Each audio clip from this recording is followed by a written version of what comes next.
Deus Pai, Deus Filho e Deus Espírito Santo, seja contigo e com toda a sua família. Atos, capítulo 14. E aconteceu que Icônico entrara juntos na sinagoga dos judeus e falaram de tal modo que creu uma grande multidão, não só de judeus, mas de gregos, mas os judeus incrédulos incitaram e irritaram contra os irmãos os ânimos dos gentios. Detiveram-se, pois, muito tempo, falando ousadamente acerca do Senhor, o qual dava testemunho à palavra da sua graça, permitindo que por suas mãos se fizessem sinais e prodígios. E dividiu-se a multidão da cidade, uns eram pelos judeus e outros pelos apóstolos.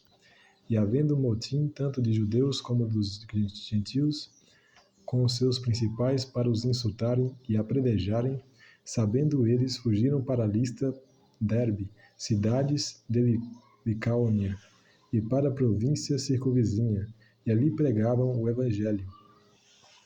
E estava sentado em Listra certo homem leso dos pés, coxo, desde o ventre de sua mãe, o qual nunca tinha andado.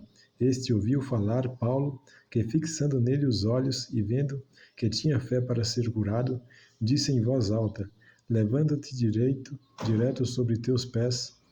E ele saltou e andou.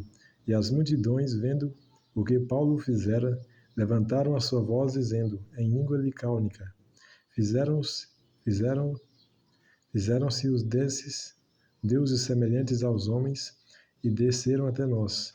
E chamavam Júpiter e Barnabé e Mercúrio a Paulo, porque este era o que falava. E o sacerdote de Júpiter, cujo templo estava em frente da cidade, trazendo para a entrada da porta touros e grinaldas, queria com a multidão sacrificar-lhes. Ouvindo, porém, isto, os apóstolos Barnabé e Paulo rasgaram as suas vestes e saltaram para o meio da multidão, clamando e dizendo: Senhores, por que fazeis essas coisas?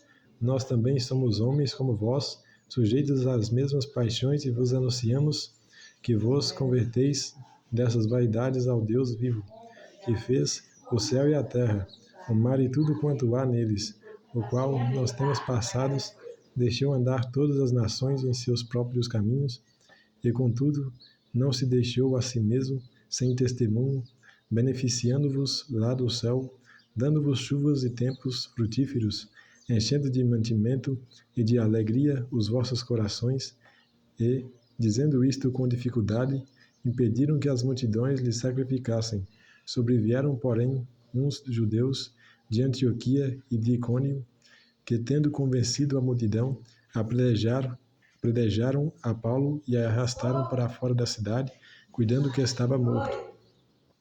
Mas, rodeando os discípulos, levantou-se e entrou na cidade, e no dia seguinte saiu com Barnabé para Derbe, e, tendo anunciado o evangelho naquela cidade e feito muitos discípulos, voltaram para Listra e Icônio e Antioquia, confirmando os ânimos dos discípulos, exortando-os a permanecer na fé, pois que por muitas tribulações nos importa entrar no reino de Deus, e havendo-lhes por comum consentimento eleito anciões em cada igreja, orando com jejuns, encomendaram ao Senhor em que haviam crido. Passando depois por Pisídia, dirigiam-se a Panfília, e tendo anunciado a palavra em Perge, desceram a Atalaia, e dali navegaram para Antioquia, de onde tinham sido encomendados a graça de Deus para a obra que já haviam cumprido.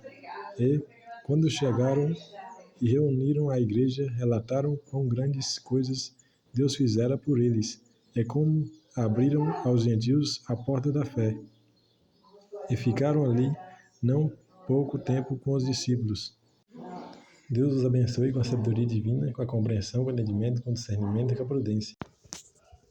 Deus abençoe a sua vida ministerial, sua vida matrimonial, sua vida financeira, que as promessas de Deus cumpram a sua vida. Deus lhe abençoe com a vida após de Deus, dignamente, mentalmente, com visões, com sonhos, com insights, com revelações, com premonições, com presságios, com pressentimentos, com prever o futuro, com ver ao mundo espiritual aguçadamente e apuradamente. Deus lhe abençoe com a sabedoria divina, com a compreensão, com o entendimento, com o discernimento, com a prudência. Fique com Deus até, se Deus quiser.